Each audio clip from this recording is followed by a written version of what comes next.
സേനയിലെ വേലി തിന്നുന്ന വിളവുകളെ ആര് ശിക്ഷിക്കും? ലൈവ് അറ്റ് 6ലേക്ക് സ്വാഗതം. പ്രധാന തലക്കെട്ടുകൾ. പേരാമ്പ്ര സംഘർഷത്തിൽ പോലീസിനെതിരെ ഗുരുതര ആരോപണം. തന്നെ മർദ്ദിച്ചത് പിരിച്ചുവിട്ട CI അഭിലാഷ് ഡേവിഡ് എന്ന് ഷാഫി പറമ്പിൽ. പിരിച്ചുവിട്ടു എന്ന് മാധ്യമങ്ങളോട് പറയാം, പിരിച്ചുവിട്ടു എന്ന് നിയമസഭയിൽ പറയാം, വലിയ ശുദ്ധീകരണ കലശം നടത്തിയെന്ന് അവകാശവാദം ഉന്നയിക്കുക, എന്നിട്ട് രഹസ്യമായി അവരെ സർവീസിൽ റീഇൻസ്റ്റേറ്റ് ചെയ്തിട്ട് CPM പറയുന്ന ഗുണ്ടാപ്പണിക്ക് അവരെ നിയോഗിക്കുക. മർദ്ദന സമയത്ത് പോലീസിന്റെ കയ്യിൽ ലാത്തിയും ഗ്രനേഡും. Abhilash David CPM area committee ഓഫീസിലെ നിത്യ സന്ദർശകരെന്നും ഷാഫി.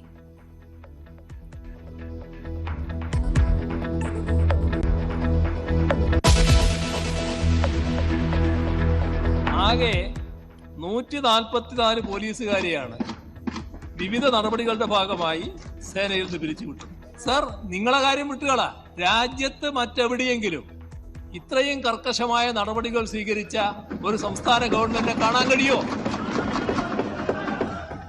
കളങ്കിതരായ 144 പോലീസുകാരെ പിരിച്ചുവിട്ടെന്ന മുഖ്യമന്ത്രിയുടെ അവകാശവാദം പൊളിയുന്നു. നടപടി നേരിട്ടവർ സേനയിൽ തിരിച്ചെത്തിയതിന് തെളിവായി അഭിലാഷ് ഡേവിഡിന്റെ പുനർനിയമനം. 2023 പുറത്താക്കിയത് മാഫിയ ബന്ധത്തിനും കേസ് അന്വേഷണത്തിൽ വീഴ്ച വരുത്തിയതിനും. പിരിച്ചുവിട്ടിട്ടില്ലെന്നും സസ്പെൻഷനിലായിരുന്നുവെന്നും അഭിലാഷ് ഡേവിഡ്.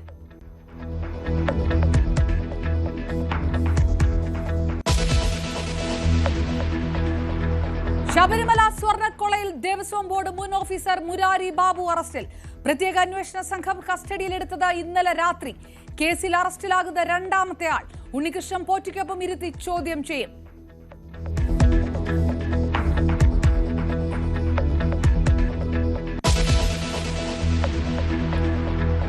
തദ്ദേശ തെരഞ്ഞെടുപ്പിൽ വിമത ശല്യം ഒഴിവാക്കാൻ പുതിയ തന്ത്രവുമായി എറണാകുളം DCC.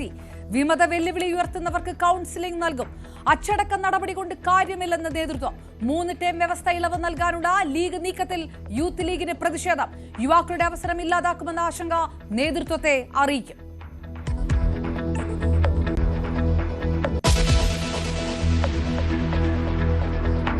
കലുങ്ക് സംവാദത്തിനിടെ V ശിവൻകുട്ടിയെ പരിഹസിച്ച് സുരേഷ് ഗോപി. വിദ്യാഭ്യാസമില്ലാത്ത വിദ്യാഭ്യാസ മന്ത്രി എന്ന് പരിഹാസം. നല്ല വിദ്യാഭ്യാസ മന്ത്രി വരട്ടെ.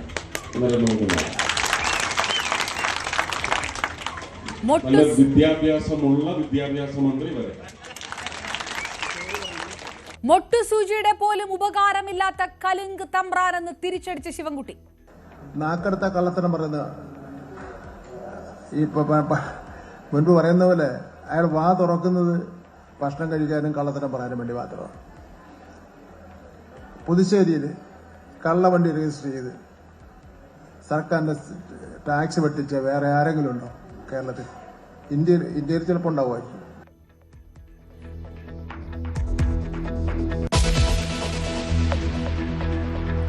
ബീഹാറിൽ തേജസ്വി യാദവിനെ മുഖ്യമന്ത്രിയായി പ്രഖ്യാപിച്ച മഹാസഖ്യം. സനി ഉപമുഖ്യമന്ത്രി സ്ഥാനാർത്ഥി. പ്രഖ്യാപനം പട്നയിലെ സംയുക്ത വാർത്താ സമ്മേളനത്തിൽ. നിതീഷ് കുമാറിനെ മുഖ്യമന്ത്രി സ്ഥാനാർത്ഥിയായി പ്രഖ്യാപിക്കാത്തത് ഉയർത്തിക്കാട്ടി നേതാക്കൾ.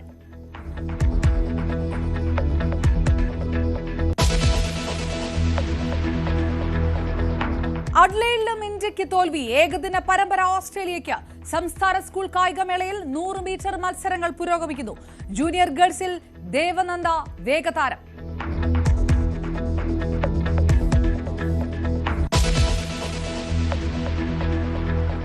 കോഴിക്കോട് പേരാമ്പ്രയിലെ സംഘർഷത്തിൽ പോലീസിനെതിരെ ഗുരുതര ആരോപണവുമായി ഷാഫി പറമ്പിൽ MP. തന്നെ മർദ്ദിച്ചത് Vadakara control room CI Abhilash ഡേവിഡാണെന്നും ഷാഫി പറമ്പിൽ പറഞ്ഞു. മാഫിയ ബന്ധത്തിന്റെ പേരിൽ 2023 ജനുവരി 16-ന് സസ്പെൻഷനിൽ പോയ പോലീസ് ഉദ്യോഗസ്ഥനാണ് അഭിലാഷ് ഡേവിഡെന്നും ഇയാൾ ഉൾപ്പെടെ 3 പേരെ പിരിച്ചുവിട്ട ശേഷം സർവീസിൽ തിരികെ കയറ്റിയതാണെന്നും ഷാഫി ആരോപിച്ചു.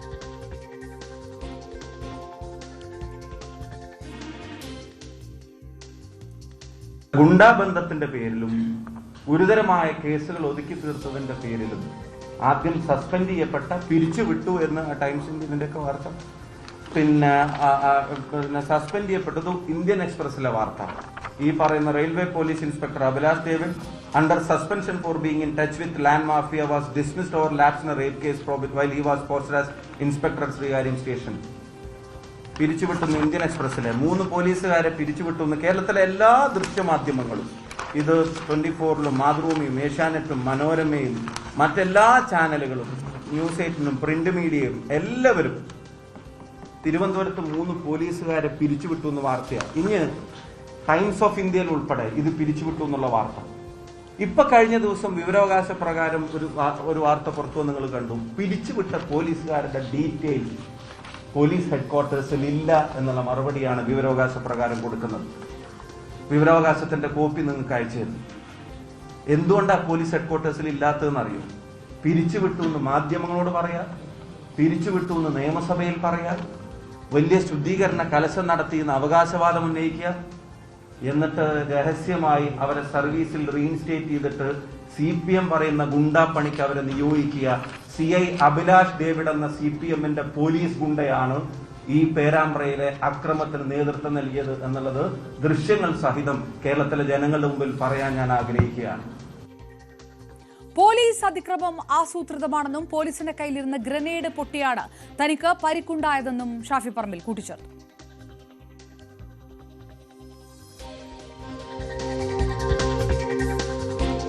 ഒരേ പോലീസ് ഉദ്യോഗസ്ഥൻ തന്നെ ആദ്യം തലക്കടിക്കുന്നു. അത് SP പറഞ്ഞ പോലെ പുറകിൽ നിന്നല്ല, ഫ്രണ്ടിൽ നിന്ന് തന്നെ എന്റെ തലക്കടിക്കുന്നു. തൊട്ടടുത്ത മിനിറ്റില്, തൊട്ടടുത്ത സെക്കൻഡില് എന്റെ മുഖത്തേക്ക് അടിക്കുന്നു, അതെന്റെ മൂക്കിൽ കൊള്ളുന്നു. അവിടുന്ന് തിരക്ക് ഞാൻ ഇങ്ങോട്ട് മാറുമ്പോൾ അയാളുടെ ഡയറക്ഷൻ മാറി അയാൾ ഞാൻ നിൽക്കുന്ന സ്ഥലത്തേക്ക് റൈറ്റിലേക്ക് ആഞ്ഞു വീശിയിരുന്ന് എന്റെ തലയിലും മുഖത്തും അടിച്ച ആള്. പിന്നെ അവിടുന്ന് ആ ഡയറക്ഷൻ പ്രകാരം, തിരക്ക് പ്രകാരം ഞാൻ ഇങ്ങോട്ടേക്ക് നീങ്ങുമ്പോൾ അയാളുടെ ഡയറക്ഷനും ലാത്തിയുടെ ഡയറക്ഷനും മാറി നേരെ മൂന്നാമതും എന്നെ ഉന്നം വെച്ച് അടിക്കാൻ നോക്കുക. അത് അവിടെയുള്ള ഒരു പോലീസുകാരൻ തടയുക. മൂന്നാമതും അടിക്കാൻ നോക്കുമ്പോൾ നിങ്ങൾ ആലോചിച്ച് നോക്കുക. അറിയാതെ പറ്റിപ്പോയതാണെന്ന് നമുക്ക് പറയാൻ പറ്റുമോ? മർദ്ദന സമയത്തെ കൂടുതൽ ദൃശ്യങ്ങളും ഷാഫി പറമ്പിൽ പുറത്തുവിട്ടു.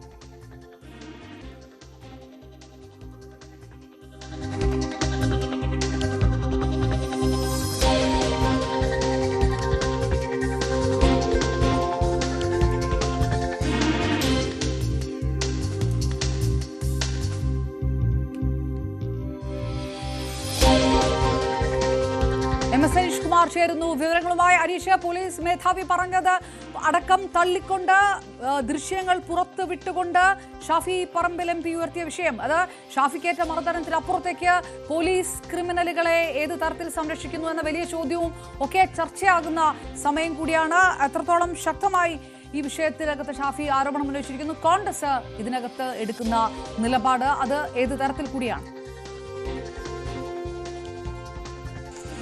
ഷാഫി പറമ്പിൽ MP മർദ്ദിച്ചത് പോലീസിനുള്ളിലെ ചില കുഴപ്പക്കാരാണ് എന്ന് നേരത്തെ റൂറൽ SP സമ്മതിച്ചു. ഇക്കാര്യം പരസ്യമായി സംബന്ധിച്ച് ദിവസങ്ങൾ കഴിഞ്ഞിട്ടും കുറ്റക്കാരായ ഉദ്യോഗസ്ഥർക്കെതിരെ നടപടിയെടുക്കാത്ത സാഹചര്യത്തിലാണ് തന്നെ മർദ്ദിച്ച പോലീസുകാരൻ്റെ ദൃശ്യങ്ങളടക്കം ഷാഫി പറമ്പിൽ MP പുറത്തുവിട്ടിരിക്കുന്നത്.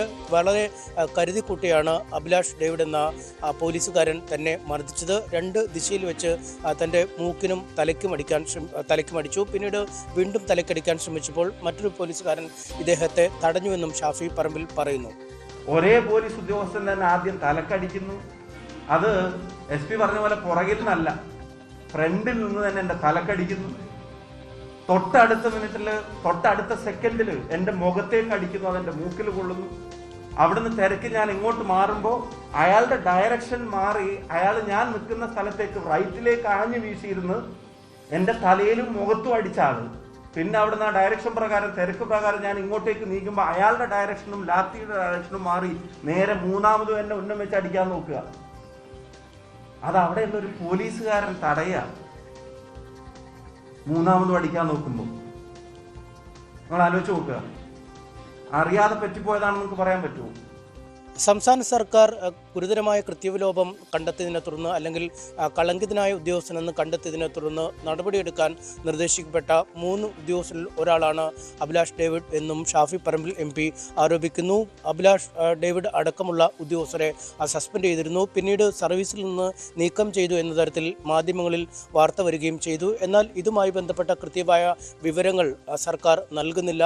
വിവരാവകാശ രേഖകൾക്കടക്കം മറുപടി നൽകിയില്ല. പിന്നീട് എന്നാണ് ഇദ്ദേഹത്തെ സർവീസിൽ തിരികെ പ്രവേശിപ്പിച്ചത് എന്നതിനെക്കുറിച്ചും കൃത്യമായ വിവരങ്ങളില്ല. ഇദ്ദേഹത്തിൻ്റെ ചിത്രം പോലീസ് വെബ്സൈറ്റിൽ പോലും ലഭ്യമല്ല എന്നും ഷാഫി പറമ്പിൽ ആരോപിച്ചു. തിരുവനന്തപുരത്ത് 3 പോലീസുകാരെ പിരിച്ചുവിട്ടു എന്ന വാർത്തയാണ്. ഇനി ടൈംസ് ഓഫ് ഇന്ത്യയിൽ ഉൾപ്പെടെ ഇത് പിരിച്ചുവിട്ടു എന്നുള്ള വാർത്ത. ഇപ്പൊ കഴിഞ്ഞ ദിവസം വിവരാവകാശ പ്രകാരം ഒരു വാർത്ത പുറത്തു നിങ്ങൾ കണ്ടു. പിരിച്ചുവിട്ട പോലീസുകാരുടെ ഡീറ്റെയിൽസ് പോലീസ് ഹെഡ്ക്വാർട്ടേഴ്സിൽ ഇല്ല എന്നുള്ള മറുപടിയാണ് വിവരാവകാശ പ്രകാരം കൊടുക്കുന്നത്. വിവരാവകാശത്തിന്റെ കോപ്പി നിങ്ങൾക്ക് അയച്ചു തരും. എന്തുകൊണ്ടാണ് പോലീസ് ഹെഡ്ക്വാർട്ടേഴ്സിൽ ഇല്ലാത്തതെന്ന് അറിയോ? പിരിച്ചുവിട്ടു എന്ന് മാധ്യമങ്ങളോട് പറയാം, പിരിച്ചുവിട്ടു എന്ന് നിയമസഭയിൽ പറയാം, വലിയ ശുദ്ധീകരണ കലശം നടത്തിയെന്ന് അവകാശവാദം ഉന്നയിക്കുക, എന്നിട്ട് രഹസ്യമായി അവരെ സർവീസിൽ റീഇൻസ്റ്റേറ്റ് ചെയ്തിട്ട് CPM പറയുന്ന ഗുണ്ടാപ്പണിക്ക് അവരെ നിയോഗിക്കുക. CI അഭിലാഷ് ഡേവിഡ് എന്ന CPMന്റെ പോലീസ് ഗുണ്ടയാണ് ഈ പേരാമ്പ്രയിലെ അക്രമത്തിന് നേതൃത്വം നൽകിയത് എന്നുള്ളത് ദൃശ്യങ്ങൾ സഹിതം കേരളത്തിലെ ജനങ്ങളുടെ മുമ്പിൽ പറയാൻ ഞാൻ ആഗ്രഹിക്കുകയാണ്. അതേസമയം തന്നെ സർവീസിൽ നിന്നും നീക്കം ചെയ്തു എന്ന വിവരങ്ങൾ അടിസ്ഥാനരഹിതമാണ് എന്നാണ് അഭിലാഷ് ഡേവിഡ് പറയുന്നത്. തനിക്കെതിരെ അച്ചടക്ക നടപടി എന്ന രീതിയിൽ സസ്പെൻഡ് ചെയ്തിരുന്നു. എന്നാൽ പിന്നീട് അപ്പീൽ നൽകിയ ശേഷം തൻ്റെ ഭാഗം കേട്ട് വിശദമായ അന്വേഷണം നടത്തി തന്നെ സർവീസിൽ തിരികെ പ്രവേശിപ്പിക്കുകയായിരുന്നു. മറിച്ചുള്ള വാദങ്ങൾ തെറ്റാണ് എന്നും ഇദ്ദേഹം പറയുന്നു. ഒപ്പം ഈ ഷാഫി പറമ്പിൽ MP-ക്ക് മർദ്ദനമേറ്റ ദിവസം താൻ MP-ക്ക് മർദ്ദനമേറ്റ സ്ഥലത്തായിരുന്നില്ല ഡ്യൂട്ടിയിൽ ഉണ്ടായിരുന്നത്. പേരാമ്പ്ര ബസ് സ്റ്റാൻഡിന് സമീപമായിരുന്നു തനിക്ക് ഡ്യൂട്ടി ലഭിച്ചിരുന്നത്. ദൃശ്യങ്ങളിൽ ഉള്ളത് താനല്ല, ചിത്രങ്ങളിൽ ഉള്ളത് താനാണെങ്കിലും വീഡിയോ ദൃശ്യങ്ങളിൽ ഉള്ളത് താനാണോ എന്ന് തിരിച്ചറിയാൻ കഴിയുന്നില്ല എന്നും അദ്ദേഹം പറയുന്നു. ഞാൻ പറഞ്ഞില്ലേ, ഞാനില്ലാത്ത സംഭവത്തിൽ ഞാനെന്ത് പറയാൻ വേണ്ടി? ഇല്ല, എനിക്ക് വേറെ ഡ്യൂട്ടി ആയിരുന്നു. അന്ന് എനിക്ക് പേരാമ്പ്ര ബസ് സ്റ്റാൻഡിലായിരുന്നു എൻ്റെ ഡ്യൂട്ടി. ഇല്ല, അവിടെ വേറെ ഓഫീസേഴ്സിനായിരുന്നു ഡ്യൂട്ടി. ഇത് എൻ്റെ ഫോട്ടോയാണ്, അതെന്റെ ശരിയാണ്. മറ്റേത് ഞാനാണെന്ന് എനിക്ക് പോലും തിരിച്ചറിയാൻ പറ്റുന്നില്ല. സസ്പെൻഷൻ ഉണ്ടായിരുന്നു, അല്ലാതെ ഡിസ്മിസൽ ഒന്നും ഉണ്ടായില്ലല്ലോ. ഇല്ല. എന്തായാലും DGP-ക്കടക്കം നേരത്തെ ഷാഫി പറമ്പിൽ MP-യും കോൺഗ്രസും പരാതി നൽകിയിരുന്നു. ഒപ്പം പാർലമെന്റിലെ പ്രിവിലേജ് കമ്മിറ്റിക്ക് പരാതി നൽകുകയും ചെയ്തിരുന്നു. ഇത്രയും നടപടികൾ ആയിട്ടും തൻ്റെ മൊഴിയെടുക്കാൻ പോലും പോലീസ് എത്തിയില്ല എന്ന് ഷാഫി പറയുന്നു. ഒപ്പം ഇതുമായി ബന്ധപ്പെട്ട് ഒരു കേസ് പോലും രജിസ്റ്റർ ചെയ്യാൻ തയ്യാറായിട്ടുമില്ല. അതുകൊണ്ട് തന്നെ കർശനമായ നടപടികൾ എടുത്തില്ലെങ്കിൽ ശക്തമായ സമരപരിപാടികളുമായി മുന്നോട്ട് പോകാനാണ് UDF-ന്റെ തീരുമാനം. ദൃശ്യങ്ങളടക്കം പുറത്തുവിട്ട സാഹചര്യത്തിലെങ്കിലും നടപടിയെടുക്കുമെന്നാണ് പ്രതീക്ഷ. ഇല്ലെങ്കിൽ തുടർ സമരങ്ങൾ വരും ദിവസങ്ങളിൽ പ്രഖ്യാപിക്കുമെന്നും UDF അറിയിക്കുന്നു. MS അനീഷ് കുമാറിന്റെ റിപ്പോർട്ടാണ് കണ്ടത്. ഇതേസമയം കളങ്കിതരായ 144 പോലീസുകാരെ പിരിച്ചുവിട്ട സർക്കാരെന്ന മുഖ്യമന്ത്രിയുടെ അവകാശവാദം ഇതോടെ പൊളിയുകയാണ്. നടപടി നേരിട്ടവർ സേനയിൽ തിരിച്ചെത്തിയതിന് തെളിവായി അഭിലാഷ് ഡേവിഡിന്റെ പുനർനിയമനം. മുഖ്യമന്ത്രി സഭയിൽ പറഞ്ഞ വാക്കുകളിലേക്ക് ഒരിക്കൽ കൂടി.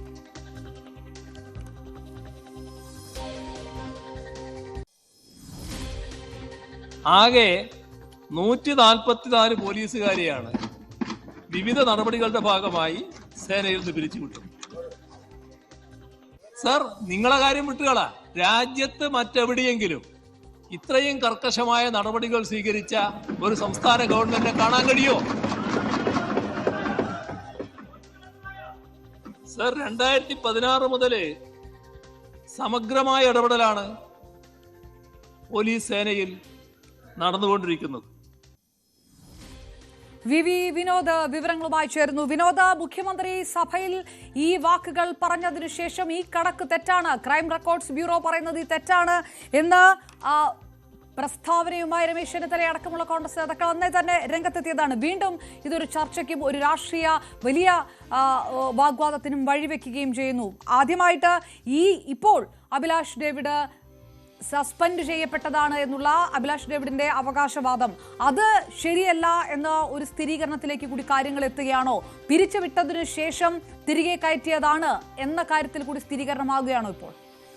അപർണ, നമ്മൾ ഈ വിവരം പുറത്തു വന്ന ശേഷം പോലീസിലെ ഉന്നതരുമായി ബന്ധപ്പെടുമ്പോൾ ഈ 144 എന്ന് മുഖ്യമന്ത്രി പറഞ്ഞ സംഖ്യ, അതിൽ 25-ൽ താഴെ ആളുകൾ മാത്രമാണ് ഈ പുറത്തേക്ക് പോയിട്ടുള്ളത്. അതിലും കുറഞ്ഞൊരു സംഖ്യയാണ് പറയുന്നത്. പരമാവധി 25-ൽ താഴെ ആളുകൾ മാത്രമേ അങ്ങനെ സർവീസിൽ നിന്ന് പുറത്തു പോയിട്ടുള്ളൂ. ഈ 144 പേരെ പിരിച്ചുവിട്ടതിൽ ബാക്കി മുഴുവൻ പേരും സർവീസിലേക്ക് തിരികെ എത്തിയിട്ടുണ്ട് എന്നതാണ്. അങ്ങനെയെങ്കിൽ മുഖ്യമന്ത്രി സഭയിൽ പറഞ്ഞത്, അങ്ങനെ വലിയ അവകാശവാദമായി ഉന്നയിച്ചത് അത് എത്രമാത്രം നിസ്സാരമായ ഒരു കാര്യമായിരുന്നു എന്നതാണ് ഇപ്പോൾ മനസ്സിലാകുന്നത്. കാരണം കോൺഗ്രസിൻ്റെ കാര്യം പോട്ടെ, UDF-ന്റെ കാര്യം പോട്ടെ, മറ്റ് സംസ്ഥാനങ്ങളിലെങ്കിലും ഇങ്ങനെ ഒരു നടപടി ഉണ്ടായിട്ടുണ്ട് സർവീസിലുണ്ടോ എന്ന് വലിയ അഭിമാനത്തോടു കൂടിയാണ് മുഖ്യമന്ത്രി ചോദിച്ചത്. ക്രിമിനൽ പശ്ചാത്തലമുള്ള പോലീസുകാരെ ഇതാ പിരിച്ചുവിട്ടിരിക്കുന്നു എന്ന് മുഖ്യമന്ത്രി പറയുന്നു. അതേ പോലീസുകാർ വീണ്ടും മാസങ്ങൾ കഴിയുമ്പോൾ സേനയുടെ ഭാഗമാവുകയും അവർ അക്രമം നടത്തുന്നു എന്ന തരത്തിലുള്ള വിവരങ്ങൾ ഇപ്പോൾ ആക്ഷേപങ്ങളായി ഉയർന്നു വരികയും ചെയ്യുകയാണ്. മറ്റൊരു കാര്യം അഭിലാഷ് ഡേവിഡ് പറയുന്നത് ശരിയായ കാര്യമല്ല. CH Nagaraju Thiruvananthapuram city police കമ്മീഷണറായിരിക്കുമ്പോഴാണ് ഈ 3 പേരെ സസ്പെൻഡ് ചെയ്യുന്നത്. അതായത് മുഖ്യമന്ത്രി പറയുന്ന പട്ടികയിലെ 3 ഉദ്യോഗസ്ഥരെ ഒരു ഘട്ടത്തിൽ സസ്പെൻഡ് ചെയ്യുന്നത് ഈ കമ്മീഷണർ CH നാഗരാജു ചുമതല വഹിക്കുമ്പോഴായിരുന്നു. അന്ന് നമ്മൾ കൃത്യമായി വാർത്ത റിപ്പോർട്ട് ചെയ്തതാണ്. അതുമായി ബന്ധപ്പെട്ട വിവരങ്ങൾ പുറത്തു വന്നതാണ്. അവിടെ നടപടിക്രമങ്ങൾ കൃത്യമായി പാലിച്ചില്ല. ഈ പോലീസുകാർ തിരികെ വരുമ്പോൾ ചൂണ്ടിക്കാണിക്കുന്ന ഒരു കാര്യം ഇതാണ്: PSC വഴി നിയമിതരാകുന്ന ആളുകളാണ്. അതുകൊണ്ട് തന്നെ ഇവരെ പിരിച്ചുവിടുമ്പോഴും അക്കാര്യങ്ങൾ PSCയെ ധരിപ്പിച്ച് അങ്ങനെ നിയമ നടപടികൾ പൂർത്തിയാക്കി ആ തരത്തിൽ വേണം ഇവരെ പിരിച്ചുവിടേണ്ടത്. പക്ഷേ ഇപ്പോൾ IG റാങ്കിലുള്ള ഒരു ഉദ്യോഗസ്ഥനാണ് നാഗരാജു. നമുക്ക് മനസ്സിലാകുന്നത് ഇങ്ങനെയാണ്: IG പിരിച്ചുവിട്ടുകൊണ്ടുള്ള ഉത്തരവിറക്കിയാൽ തൊട്ട് മുകളിലുള്ള ഉദ്യോഗസ്ഥനെ സമീപിക്കാൻ ഈ പോലീസുകാരന് കഴിയും. അത് ADGPക്കോ DGPക്കോ ഈ ഉത്തരവ് റദ്ദാക്കാൻ കഴിയും. അതായത് നിസ്സാരമായ നടപടിക്രമങ്ങളാണ്. തൻ്റെ ഭാഗം തൊട്ട് മുകളിലുള്ള ഉദ്യോഗസ്ഥനോട് വിശദീകരിച്ചു കഴിഞ്ഞാൽ ഈ പോലീസ് ഉദ്യോഗസ്ഥന് തിരികെ വീണ്ടും സർവീസിൽ കയറാൻ കഴിയും. ഇവിടെ അഭിലാഷ് ഡേവിഡിൻ്റെ കാര്യത്തിൽ തന്നെ ആദ്യം ഈ ഗുണ്ടാബന്ധം ആരോപിക്കപ്പെടുന്നു. വഴിവിട്ട ചില നീക്കങ്ങളുണ്ട്, അല്ലെങ്കിൽ ആ തരത്തിൽ അക്രമ പ്രവർത്തനങ്ങളുമായി നടക്കുന്ന ആളുകളുമായി സൗഹൃദം സ്ഥാപിക്കുന്നു എന്ന ആരോപണം വരുന്നു. പിന്നീട് ശ്രീകാര്യം SHO ആയിരിക്കുമ്പോൾ പോക്സോ കേസിൽ കൃത്യമായ അന്വേഷണം നടത്തിയില്ല. ഇങ്ങനെ വീഴ്ചകൾ കണ്ടെത്തിയതിനെ തുടർന്നാണ് പിരിച്ചുവിടുന്നത്. പക്ഷേ അവിടെ പിരിച്ചുവിടുമ്പോഴും നടപടിക്രമങ്ങൾ കൃത്യമായി സർക്കാർ പാലിച്ചില്ല എന്നത് തന്നെയാണ്. അതായത് കണ്ണിൽ പൊടി ഇടുന്നതിന് വേണ്ടി ഇത്തരം ചില നീക്കങ്ങൾ നടത്തുന്നു എന്ന ആരോപണമാണ് ശക്തമാകുന്നത്. അങ്ങനെ പിരിച്ചുവിടപ്പെട്ടാൽ അവർക്ക് സമീപിക്കാൻ കഴിയുന്നത് അഡ്മിനിസ്ട്രേറ്റീവ് ട്രിബ്യൂണലിലാണ്. അവിടെ പോയി കോടതി മുഖാന്തരം വേണമെങ്കിൽ അവരുടെ ഭാഗം വാദിച്ച് പിന്നീട് നിരപരാധിയെങ്കിൽ സർവീസിൽ വരാൻ കഴിയും. പക്ഷേ ഇവിടെ ആ നടപടികളിലേക്കൊന്നും പോകേണ്ടതില്ല. ഒരു IG പിരിച്ചുവിട്ടാൽ തൊട്ട് മുകളിലുള്ള ഉദ്യോഗസ്ഥന് വേണമെങ്കിൽ ആ ആളെ തിരിച്ചെടുക്കാം. അത്തരത്തിലാണ് ഈ 144 പേരിൽ ബഹുഭൂരിപക്ഷം പേരും ഇപ്പോൾ സർവീസിൽ തിരിച്ചെത്തിയിട്ടുള്ളത്. മുഖ്യമന്ത്രിയുടെ അവകാശവാദങ്ങൾ അത് പൂർണ്ണമായും തള്ളപ്പെടുകയാണ്. അല്ലെങ്കിൽ അങ്ങനെ ഒരു പൊള്ളത്തരമായിരുന്നു മുഖ്യമന്ത്രി പറഞ്ഞത്. അതിന് സർക്കാരിന് വിനോദ് ഇതിനകത്ത് പലപ്പോഴും നമ്മൾക്ക് തന്നെ അറിയുന്നത് വലിയ വിവാദമാകുന്ന വലിയ വിഷയങ്ങളിൽ, കസ്റ്റഡി മർദ്ദനം അടക്കമുള്ള വിഷയങ്ങളിലൊക്കെ പ്രതിപക്ഷമടക്കം വലിയ പ്രതിഷേധം ഉയർത്തുമ്പോഴും ഇതൊക്കെ സസ്പെൻഷനിൽ ഒതുങ്ങി നിൽക്കുന്ന ഒരു സാഹചര്യമാണ്. അതായത് ഈ ഘട്ടത്തിലേക്ക് പോലും പോകുന്നില്ല. ഇത് സസ്പെൻഷനിൽ നിൽക്കുന്നു. സസ്പെൻഷൻ കഴിഞ്ഞ 6 മാസത്തിനുള്ളിൽ തിരികെ കയറുന്ന ഒരവസ്ഥ പോലും ഉണ്ടാകുന്നു. ഈ നടപ്പാക്കാൻ പറ്റുന്ന ചട്ടങ്ങൾ പോലും പലപ്പോഴും നടപ്പാക്കുന്നില്ല. രാഷ്ട്രീയ സ്വാധീനം കാരണം അതിൽ നിന്ന് ഈ ക്രിമിനലുകളായിട്ടുള്ള പോലീസുകാർ രക്ഷപ്പെടുകയും ചെയ്യുന്നു. ഇത് വെറും വിലയിരുത്തലല്ല, ഇതൊക്കെ സ്ഥിരീകരിക്കുക കൂടിയാണോ ഇപ്പോഴത്തെ സംഭവങ്ങൾ? അപർണ, ഇവിടെ ഈ പോലീസിൻ്റെ ചട്ടം അനുസരിച്ചാണ് ഈ പിരിച്ചുവിടലൊക്കെ നടക്കുന്നത്. പക്ഷേ അതിൽ തന്നെ പറയുന്നതനുസരിച്ച് തൊട്ട് മുകളിലുള്ള ഉദ്യോഗസ്ഥന് ആ പിരിച്ചുവിടപ്പെട്ട ഉദ്യോഗസ്ഥനെ തിരികെ എടുക്കാൻ കഴിയും. അങ്ങനെയെങ്കിൽ ഈ മാസങ്ങൾക്ക് വേണ്ടി മാത്രം ഒരു പിരിച്ചുവിടൽ നടത്തുകയും അത് വലിയ തോതിൽ മാധ്യമങ്ങൾക്ക് മുൻപിലും നിയമസഭയിലും പറയുകയും അവരെ പിരിച്ചുവിട്ടിരിക്കുന്നു, ഇതാ സർക്കാരിൻ്റെ നിലപാട് കാണിച്ചിരിക്കുന്നു എന്ന തരത്തിൽ ഒരു വിശദീകരണം നൽകുകയും ചെയ്യുന്നു. അത് സഭയ്ക്കുള്ളിലാണ്. അതിനുശേഷം മാസങ്ങൾ കഴിയുമ്പോഴത്തേക്കും ഈ ഉദ്യോഗസ്ഥർ തന്നെ വീണ്ടും സർവീസിലേക്ക് എത്തുന്നു. അങ്ങനെയാണെങ്കിൽ ഈ അവകാശവാദങ്ങൾക്ക് സർക്കാർ എടുക്കുന്ന നിലപാടിന് എത്രമാത്രം ആത്മാർത്ഥതയുണ്ട് എന്ന കാര്യമാണ് ചോദ്യം ചെയ്യപ്പെടുന്നത്.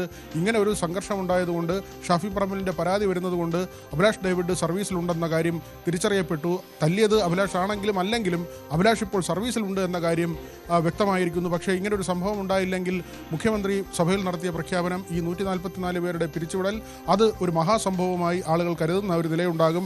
പോലീസ് ആസ്ഥാനത്ത് നിന്ന് ഇതുമായി ബന്ധപ്പെട്ട വിവരങ്ങൾ നൽകാതിരിക്കുന്നതും അതുകൊണ്ട് വേണം എന്ന് തന്നെയാണ് മനസ്സിലാക്കാൻ. കാരണം ഈ പിരിച്ചുവിടപ്പെട്ടവർ ഇപ്പോൾ സർവീസിലുണ്ടോ എന്ന ചോദ്യത്തിന് പോലീസ് ആസ്ഥാനത്തിൻ്റെ പക്കൽ കണക്കില്ല എന്ന് പറയുമ്പോൾ അങ്ങനെയാണ് പോലീസ് സിസ്റ്റം പ്രവർത്തിക്കേണ്ടത്, പോലീസ് ആസ്ഥാനം, പോലീസ് ഹെഡ്ക്വാർട്ടേഴ്സ് പ്രവർത്തിക്കേണ്ടത് അങ്ങനെയാണോ എന്ന തരത്തിലുള്ള ചോദ്യങ്ങൾ അവശേഷിക്കുകയാണ്. ഏതായിരുന്നാലും മുഖ്യമന്ത്രി പിരിച്ചുവിടപ്പെട്ടു അല്ലെങ്കിൽ പിരിച്ചുവിട്ടു, സർക്കാരിൻ്റെ നിലപാട് വളരെ സുതാര്യമാണെന്ന് പറയുമ്പോൾ ആ ഉദ്യോഗസ്ഥരെല്ലാം തന്നെ ഇപ്പോഴും ഈ സംവിധാനത്തിനകത്ത് തുടരുന്നു എന്നതാണ്.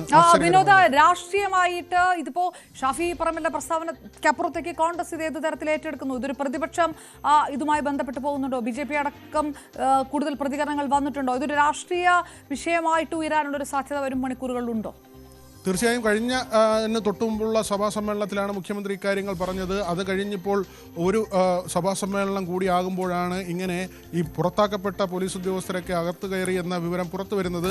ഏതായിരുന്നാലും ഇത് സംബന്ധിച്ച് ഇതൊരു രാഷ്ട്രീയ വിവാദമായി ഉയർന്നു വരുമെന്ന കാര്യം തർക്കമില്ലാത്ത കാര്യമാണ്. കാരണം പ്രത്യേകിച്ച് ഷാഫി പറമ്പിലിനെ മർദ്ദിച്ചത് അത് ഗൂഢാലോചനയുടെ ഭാഗമാണ്. അവിടെ റൂറൽ SP തന്നെ കൈകഴുകുന്ന ഒരു നിലയുണ്ടായി. തങ്ങളുടെ കൂട്ടത്തിലുള്ള ചിലർ പ്രശ്നമുണ്ടാക്കാൻ ശ്രമിച്ചുവെന്നാണ് റൂറൽ SP KE ബൈജു പറഞ്ഞത്. ബൈജുവിനെതിരെ KC വേണുഗോപാൽ അടക്കം വളരെ ഭീഷണി സ്വരത്തിൽ സംസാരിക്കുന്ന ഒരു ഘട്ടമൊക്കെ ഉണ്ടായിരുന്നു. കുറച്ച് മാസങ്ങൾ കഴിയുമ്പോൾ ബൈജു എന്താകും എന്ന് കണ്ടോളൂ എന്ന തരത്തിലൊക്കെ കോൺഗ്രസിന്റെ നേതാക്കൾ പറയുന്ന ഒരു സാഹചര്യം. തൊട്ടു പിന്നാലെ KE ബൈജു തന്റെ ഭാഗം വിശദീകരിച്ചുകൊണ്ട് രംഗത്തേക്ക് വന്നു. പോലീസിന്റെ ഭാഗത്ത് ചില വീഴ്ചയുണ്ടായി, തങ്ങളുടെ കൂട്ടത്തിൽ ചിലർ ഉണ്ടാക്കിയെന്ന് SP തന്നെ പറയുന്ന സാഹചര്യം. അതിനുശേഷമാണ് ഇപ്പോൾ കൂടുതൽ ദൃശ്യങ്ങൾ പുറത്തു വരുന്നത്. സ്വഭാവ ദൂഷ്യത്തിൻ്റെ പേരിൽ, ക്രിമിനൽ പശ്ചാത്തലത്തിൻ്റെ പേരിൽ സേനയിൽ നിന്ന് പുറത്തുപോയ ഒരു ഉദ്യോഗസ്ഥൻ വീണ്ടും സേനയ്ക്കുള്ളിൽ കയറി മർദ്ദനം നടത്തി എന്ന തരത്തിൽ കാര്യങ്ങൾ വരുമ്പോൾ അതിന് ഗൗരവം കൂടുതലാണ്. അത് തീർച്ചയായും വലിയ രാഷ്ട്രീയ വിഷയമായി ഉയർന്നു വരും. അടുത്ത ദിവസങ്ങളിൽ വലിയ സജീവ ചർച്ചയായി ഇത് നിലനിൽക്കുകയും ചെയ്യുമെന്നത് ഉറപ്പാണ്. വിനോദ് വിവരങ്ങൾ നൽകിയത്. ഇപ്പോൾ സംസ്ഥാന സ്കൂൾ കായികമേളയിലെ 100 മീറ്റർ വിജയികൾ വേൾഡ് ജൂനിയർ വരുന്നുണ്ട്. അപ്പൊ അതിന് ഇന്ത്യനെ പ്രതിനിധീകരിച്ച് പോകണമെന്നാണ് അടുത്തൊരു ലക്ഷ്യം.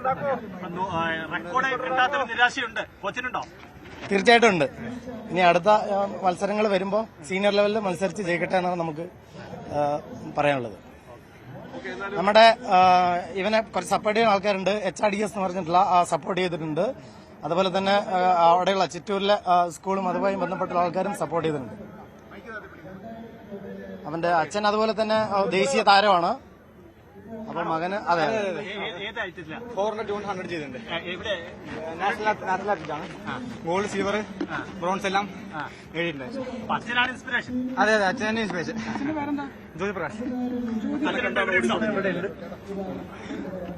അച്ഛൻ മത്സരം കാണാൻ വന്നിട്ടുണ്ടോ? വന്നിട്ടുണ്ട്. അച്ഛനമ്മയുണ്ട്. ഉണ്ട്. അച്ഛനവിടെ മാറി നിൽക്കുകയാണ്.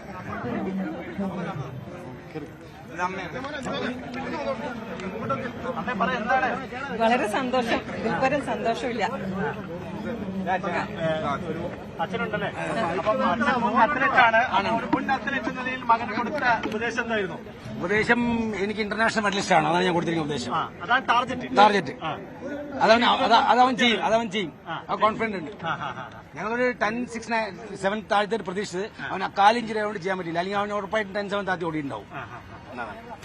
ഉറപ്പായിട്ട് ഓടിയിട്ടുണ്ടാവും. 200 അവൻ റെക്കോർഡ് ഇട്ടിരിക്കും.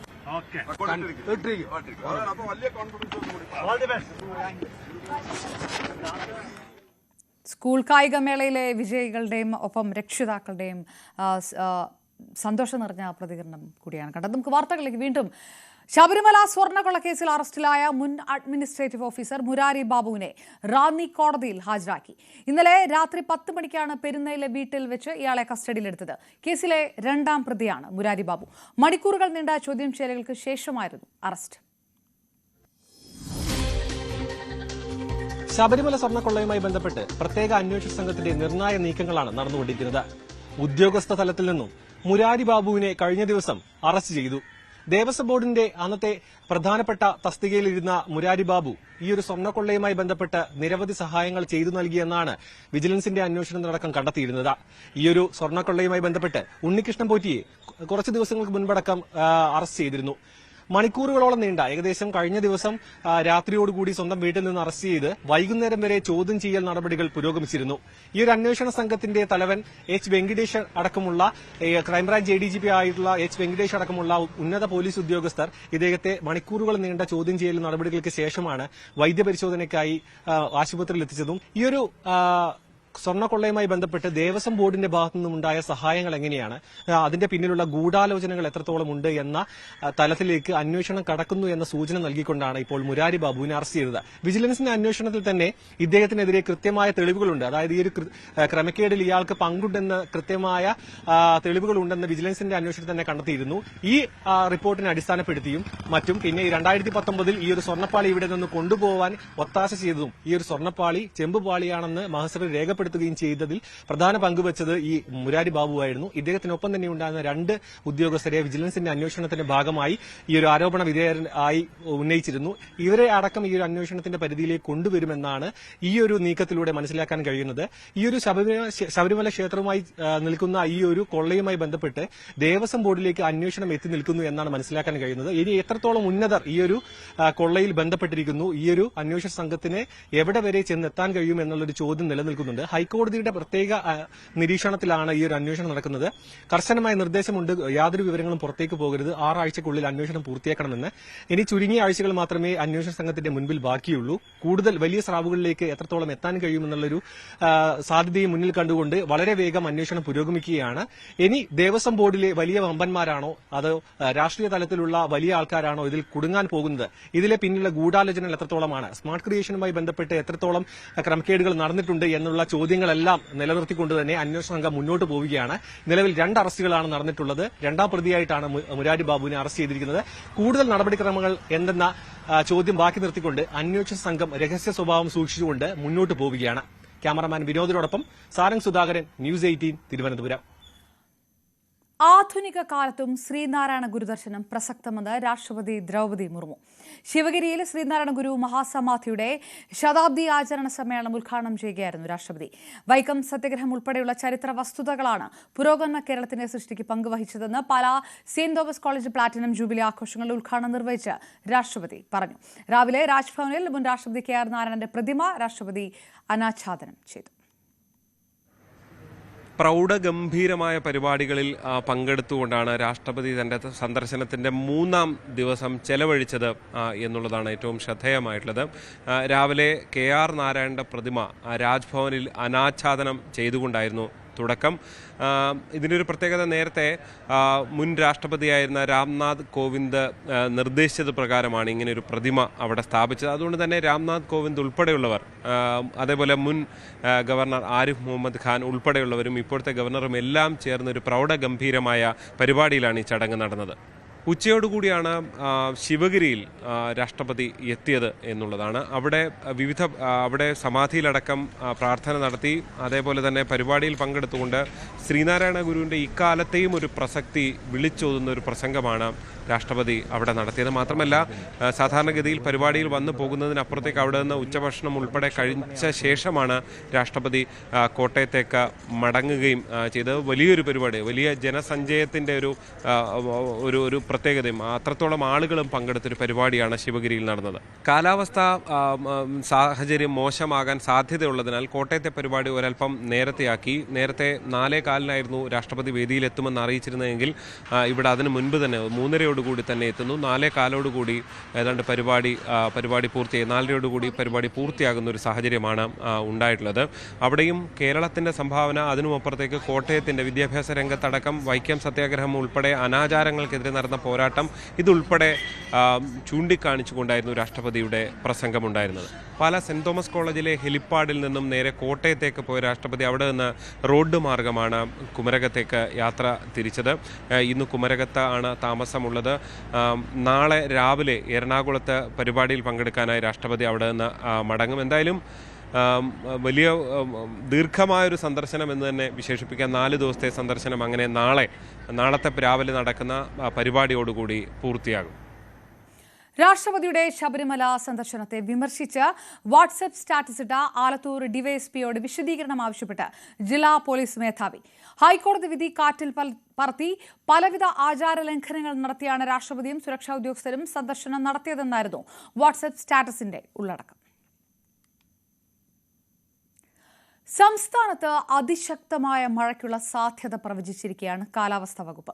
ഇന്ന് കോഴിക്കോട്, വയനാട്, കണ്ണൂർ, കാസർഗോഡ് ജില്ലകളിൽ ഓറഞ്ച് അലർട്ട് പ്രഖ്യാപിച്ചു. നാളെ മലപ്പുറം, കോഴിക്കോട്, വയനാട്, കണ്ണൂർ, കാസർഗോഡ് ജില്ലകളിൽ ഓറഞ്ച് അലർട്ടാണ്. അഭിലാഷ് രാധാകൃഷ്ണൻ ചേരുന്നു വിവരങ്ങളുമായിട്ട്. അഭിലാഷ്, എത്രത്തോളം ശക്തമാകും തുലാവർഷം? ഏതെല്ലാം തരത്തിലുള്ള ജാഗ്രതാ നിർദ്ദേശങ്ങളൊക്കെയാണ് പ്രധാനപ്പെട്ട ജില്ലകളിൽ നൽകിയിരിക്കുന്നത്? അപർണ, ഇന്ന് മുതൽ 27-ാം തീയതി വരെ, അതായത് വരുന്ന 5 ദിവസം അതിശക്തമായ മഴയാണ് സംസ്ഥാനത്ത് എല്ലാ ജില്ലകളിലും പ്രവചിച്ചിരിക്കുന്നത്. അതിൽ ഒറ്റപ്പെട്ട ശക്തമായ മഴയാണ് വരുമെന്നാണ് പ്രതീക്ഷിക്കുന്നത്. അതുപോലെ തന്നെ മണിക്കൂറിൽ 40 കിലോമീറ്റർ വരെ കാറ്റിന് വേഗതയുണ്ട്. മീൻപിടുത്തക്കാർ ശ്രദ്ധിക്കണം എന്നുള്ള അറിയിപ്പ് കാലാവസ്ഥാ നിരീക്ഷണ കേന്ദ്രം അറിയിച്ചിരിക്കുന്നു. ഇന്ന് സംസ്ഥാനത്ത് 5 ജില്ലകളിലാണ് യെല്ലോ അലർട്ട് പ്രഖ്യാപിച്ചിരിക്കുന്നത്. അതിൽ കോഴിക്കോട്, വയനാട്, കണ്ണൂർ, കാസർഗോഡ് എന്നീ 4 ജില്ലകളിലാണ് ഓറഞ്ച് അലർട്ട് ഉള്ളത്. അത് മറ്റ് 10 ജില്ലകളിൽ യെല്ലോ അലർട്ടാണ്. അതായത് മറ്റ് എല്ലാ ജില്ലകളിലും തന്നെ മഴ ഉണ്ടാകാനുള്ള സാധ്യതയുണ്ട്. എന്നാൽ ശക്തമായ മഴയുള്ളത് കോഴിക്കോട്, വയനാട്, കണ്ണൂർ, കാസർഗോഡ് ജില്ലകളിലാണ്. അതുപോലെ നാളെയും 5 പ്രധാനപ്പെട്ട ജില്ലകളിൽ അതിശക്തമായ മഴ ഉണ്ട്. ഓറഞ്ച് അലർട്ടാണ് പ്രഖ്യാപിച്ചിരിക്കുന്നത്.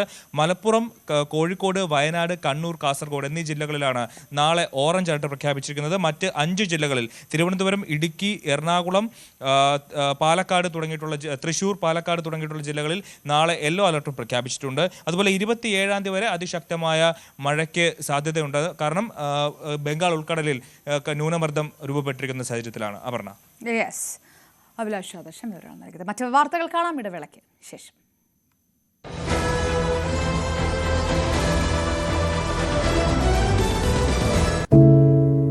ഒരു മാധ്യമ പ്രവർത്തക എന്ന നിലയ്ക്ക് ഇപ്പോൾ ഏറ്റവും കൂടുതൽ കൈകാര്യം ചെയ്യേണ്ടി വരുന്നത് ലഹരിയുമായി ബന്ധപ്പെട്ട വാർത്തകളാണ്. കൊച്ചുകുട്ടികൾ മുതൽ യുവാക്കൾ വരെ എല്ലാവരും ഉൾപ്പെട്ടിരിക്കുന്ന ലഹരിയുടെ ഒരു വല. എന്താണ് നമ്മുടെ യുവതലമുറയ്ക്ക് സംഭവിക്കുന്നത് എന്നൊക്കെ എല്ലാവരും ചോദിച്ചു കാണും. പക്ഷേ അവരുടെ പ്രശ്നങ്ങളെ, അത് കുട്ടികൾ മുതൽ യുവാക്കൾ വരെ, അവരുടെ പ്രശ്നങ്ങളെ കേൾക്കുന്നതിന്, മനസ്സിലാക്കുന്നതിന്, ഒരു പരിഹാരം പറയുന്നതിന് മുതിർന്നവരായ നമുക്ക് എത്രമാത്രം കഴിയുന്നുണ്ട്? അവരിൽ ഉണ്ടാകുന്ന ചെറിയ മാറ്റങ്ങൾ നമ്മൾ തിരിച്ചറിയാറുണ്ടോ? അവരുടെ ചുറ്റുമുള്ളത് ഒരു മായാലോകമാണ്. സോഷ്യൽ മീഡിയയുടെ, വീഡിയോ ഗെയിമുകളുടെ, സിനിമയുടെ, വാർത്തയുടെ വലിയ വിവരശേഖരത്തിന്റെ ലോകം. ആ ലോകത്തിനകത്ത് കുരുങ്ങിപ്പോകുന്ന കുട്ടികളെ തിരിച്ച് യഥാർത്ഥ ജീവിതത്തിലേക്ക്, മണ്ണിന്റെ മണമുള്ള ജീവിതത്തിലേക്ക് തിരിച്ചു കൊണ്ടുവരാൻ നമുക്കും കഴിയേണ്ടതല്ലേ? അവരെ കേൾക്കാൻ, അവരിൽ ഉണ്ടാകുന്ന മാറ്റങ്ങൾ തിരിച്ചറിയാൻ, അവരുടെ പ്രശ്നങ്ങൾക്ക് പരിഹാരം കാണാൻ നമുക്ക് മാത്രമേ കഴിയൂ. ചേർത്ത് പിടിക്കാം നമ്മുടെ കുട്ടികളെ. ലഹരിയുടെ വലയിൽ കുരുങ്ങാതെ അവരെ കാത്തുരക്ഷിക്കാം.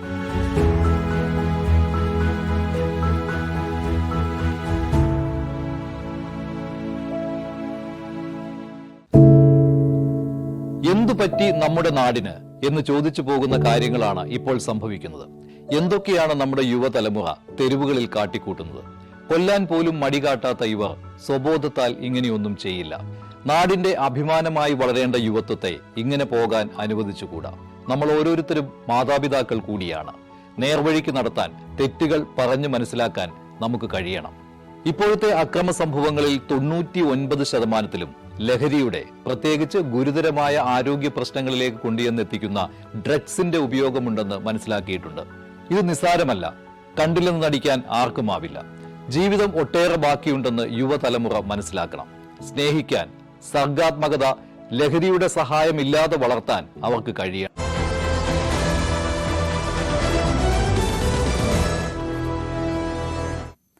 തദ്ദേശ തെരഞ്ഞെടുപ്പിൽ എറണാകുളത്ത് വിമത ശല്യം ഒഴിവാക്കാൻ പുതിയ തന്ത്രവുമായി കോൺഗ്രസ്. വിമത വെല്ലുവിളി ഉയർത്തുന്നവർക്ക് കൗൺസിലിംഗ് നൽകാനാണ് തീരുമാനം.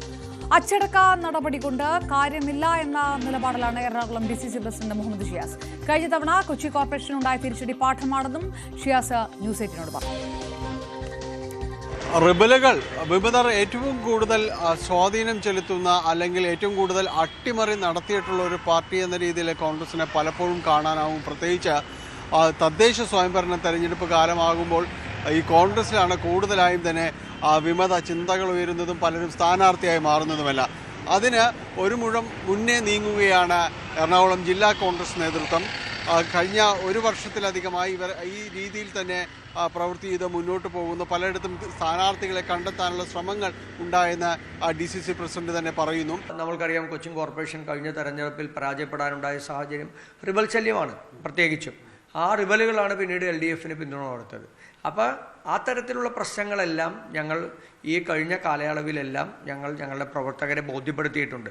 അപ്പോൾ അതുകൊണ്ട് സ്ഥാനാർത്ഥിമാരാകാൻ താല്പര്യമുള്ളവർ അതാത് വാർഡ് കമ്മിറ്റികളിൽ, കോർപ്പറേഷൻ ഡിവിഷൻ കമ്മിറ്റികളിലൊക്കെ അവരവരുടെ താല്പര്യങ്ങൾ അറിയിച്ച് അതിൽ ഏറ്റവും ഉചിതമായ വിജയസാധ്യതയുള്ള സ്ഥാനാർത്ഥിമാരെ തിരഞ്ഞെടുക്കുക.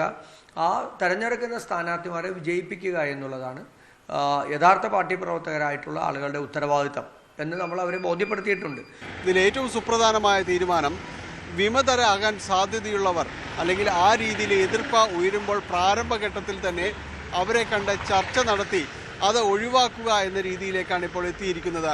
ഒരർത്ഥത്തിൽ അവരെ ഉപദേശിച്ച് നന്നാക്കുക, അല്ലെങ്കിൽ അവർക്ക് കൗൺസിലിംഗ് നൽകുക എന്നതാണ് DCC പ്രസിഡന്റ് മുഹമ്മദ് ഷിയാസ് മുന്നോട്ട് വയ്ക്കുന്ന ഒരു ആശയം. അതിൽ തദ്ദേശ തെരഞ്ഞെടുപ്പിൽ കൂടുതൽ ഈ രീതിയിലേക്ക് സ്ഥാനാർത്ഥികൾ വരാൻ സാധ്യതയുള്ളിടത്ത് നേരത്തെ തന്നെ അതാത് ബ്ലോക്ക് ഭാരവാഹികളുടെ എല്ലാം നേതൃത്വത്തിൽ ഈ രീതിയിലുള്ള ചർച്ചകളും കാര്യങ്ങളും എല്ലാം തന്നെ നടക്കുന്നുണ്ട്.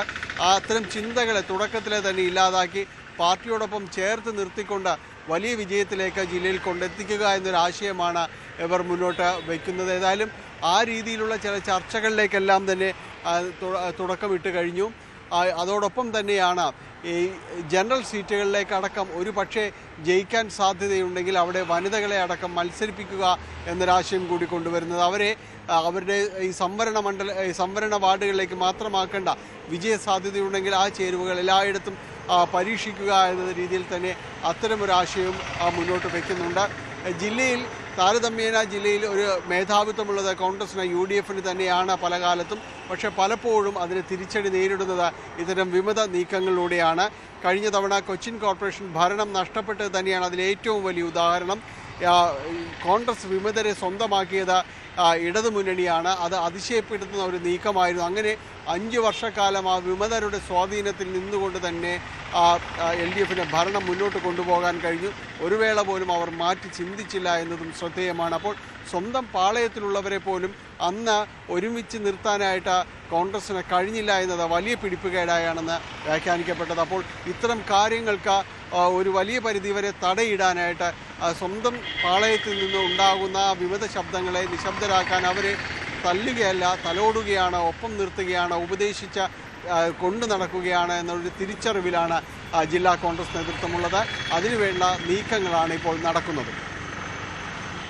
തദ്ദേശ തെരഞ്ഞെടുപ്പിൽ 3 ടേം വ്യവസ്ഥയിൽ ഇളവ് നൽകാനുള്ള ലീഗ് തീരുമാനത്തിൽ യൂത്ത് ലീഗിന് പ്രതിഷേധം.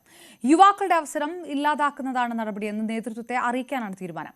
എന്നാൽ പാർട്ടിയുടെ വിജയവും പ്രാദേശിക സമവാക്യങ്ങളും പരിഗണിച്ചാണ് 3 തവണ മത്സരിച്ച് മാറി നിന്നവർക്ക് ഇളവ് നൽകുന്നതെന്നാണ് ലീഗ് നേതൃത്വത്തിന്റെ വിശദീകരണം. കഴിഞ്ഞ തദ്ദേശ ഭരണ തെരഞ്ഞെടുപ്പിൽ മുസ്ലിം ലീഗ് എടുത്ത ഏറ്റവും പ്രധാനപ്പെട്ട തീരുമാനങ്ങളിൽ ഒന്നായിരുന്നു 3 തവണ മത്സരിച്ചവരെ ഇനി മത്സരിപ്പിക്കേണ്ടതില്ല എന്നുള്ളത്. അത് വലിയ തോതിൽ തന്നെ യുവാക്കൾക്ക് മത്സരിക്കാനുള്ള അവസരം നൽകുകയും അത് വലിയ സ്വീകാര്യത ലഭിക്കുകയും ചെയ്ത ഒരു കാര്യമായിരുന്നു. പക്ഷേ ഇപ്പോൾ ഏറ്റവും അവസാനമായിട്ട് ഈ കാര്യത്തിലാണ് ലീഗ് വിട്ടുവീഴ്ച ചെയ്യുന്നത്. അതായത് 3 തവണ മത്സരിച്ച് കഴിഞ്ഞ തവണ മാറി നിന്നവർക്ക് വീണ്ടും മത്സരിക്കാൻ, അതും പാർട്ടിയുടെ താഴെത്തട്ടിൽ നിന്നും ഏകകണ്ഠേന ഒരു അഭിപ്രായം വരികയാണെങ്കിൽ, ഇദ്ദേഹം മാത്രമാണെങ്കിൽ ഇവർ മാത്രമാണ് മത്സരിക്കേണ്ടത് എന്ന ഒരു അഭിപ്രായം വരികയാണെങ്കിൽ അവർക്ക് പരിഗണന കൊടുക്കണം, അവരെ മത്സരിപ്പിക്കണമെന്ന ഒരു തീരുമാനമാണ് മുസ്ലിം ലീഗ് എടുത്തിട്ടുള്ളത്.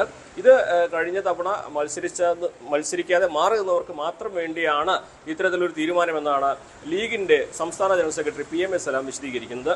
3 തവണ ജനപ്രതിനിധികളായ ആളുകൾ കഴിഞ്ഞ തവണ പാർട്ടി തീരുമാനമനുസരിച്ച് മാറി നിന്നിട്ടുണ്ട്. അവർക്ക് അങ്ങനെ മാറി നിന്ന ആളുകൾക്ക് ഇത്തവണ മത്സരിക്കാൻ ആ ബന്ധപ്പെട്ട വാർഡിലെ കമ്മിറ്റിയും അവരുൾക്കൊള്ളുന്ന പഞ്ചായത്ത് മുനിസിപ്പാലിറ്റി കമ്മിറ്റിയും അവരുൾക്കൊള്ളുന്ന മണ്ഡലം കമ്മിറ്റിയും ഏകകണ്ഠമായി അവരുടെ പേര് ശുപാർശ ചെയ്താൽ അത് പരിഗണിക്കുന്ന കാര്യം പാർട്ടി തീരുമാനിക്കും. ഇത് സംബന്ധിച്ച് വലിയ വിമർശനങ്ങളും ഉയരുന്നുണ്ട്. കഴിഞ്ഞ തവണ ഇത്തരത്തിലൊരു തീരുമാനം എടുത്തതിന്റെ ഗുണഫലം ലഭിച്ചത് യൂത്ത് ലീഗിനാണ്. ഇപ്പോൾ ഈ ഒരു തീരുമാനത്തിൽ നിന്ന് നേതൃത്വം മാറുമ്പോൾ അത് യൂത്ത് ലീഗിന്റെ അവസരങ്ങൾ കുറയ്ക്കുമോ എന്നൊരാശങ്കയും യൂത്ത് ലീഗ് പങ്കുവെക്കുന്നുണ്ട്.